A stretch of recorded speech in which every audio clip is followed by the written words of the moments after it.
প্রত্যেক বাঙালির ঘরে প্রচুর ধরনের মাছ আসলেও সব থেকে জনপ্রিয় কাতলা মাছ। আর এই কাতলা মাছ দিয়ে আমরা বিভিন্ন ধরনের রেসিপি ট্রাই করি এবং খেতেও ভালো লাগে। যেরকম সব থেকে জনপ্রিয় রেসিপি হচ্ছে দই কাতলা।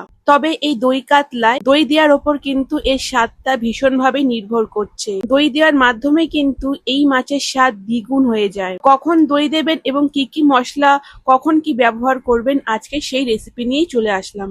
চলুন, প্রথমেই আমি মাছগুলোকে লবণ দিয়ে মাখিয়ে রেখেছিলাম এবং সর্ষের তেল গরম করে মিডিয়াম ভাবে ভেজে নিয়েছি। খুব হালকাও না, আবার খুব কড়াও না।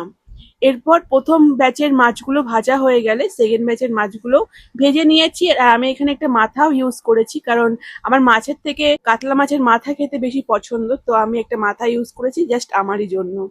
এরপর সর্ষের তেলের মধ্যেই আমি গোটা গরম মশলা, তেজপাতা, শুকনো লঙ্কা দিয়ে ভাজার পর এই দুটো মিডিয়াম সাইজের পেঁয়াজ বেটে নিয়েছিলাম সেটা দিয়েছি।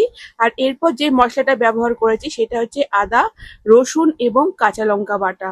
এরপর গুঁড়ো মশলা ব্যবহার করেছি জিরে গুঁড়ো, ধনে গুঁড়ো, লাল লঙ্কা গুঁড়ো, স্বাদ মতো লবণ। এখানে হলুদ গুঁড়ো ব্যবহার করবেন না।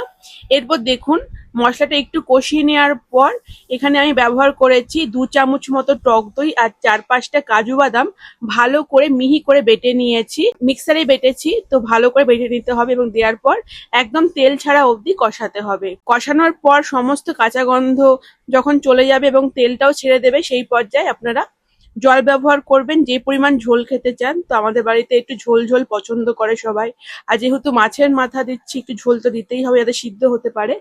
আর তারপরে অল্প মিষ্টি অ্যাড করেছি, কারণ যেহেতু দই টক হয় এবং সমস্ত কিছু ব্যালেন্স করার জন্য একটু মিষ্টি দিতেই হবে।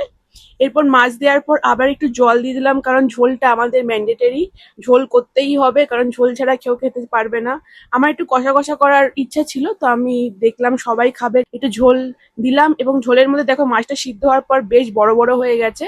এটাই কাতলা মাছের বিশেষত্ব। একটু ঢেকে সিদ্ধ করে তার মধ্যে গোটা কাঁচা লঙ্কা দিয়ে দিয়েছি এবং গরম মশলা বাটা দিয়েছি 1 চামচ থেকে 1.5 চামচ মতো।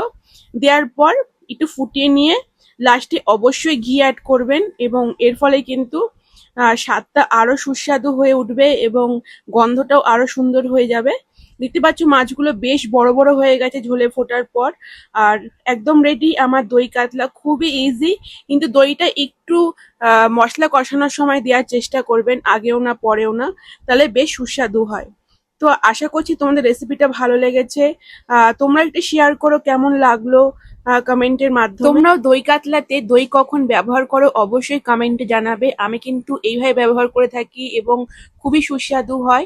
আশা করছি রেসিপিটা তোমাদের ভালো লেগেছে। ভালো লাগলে অবশ্যই লাইক, শেয়ার, ফলো এবং সাবস্ক্রাইব দিও। দেখা হবে আবার নেক্সট ভিডিওতে।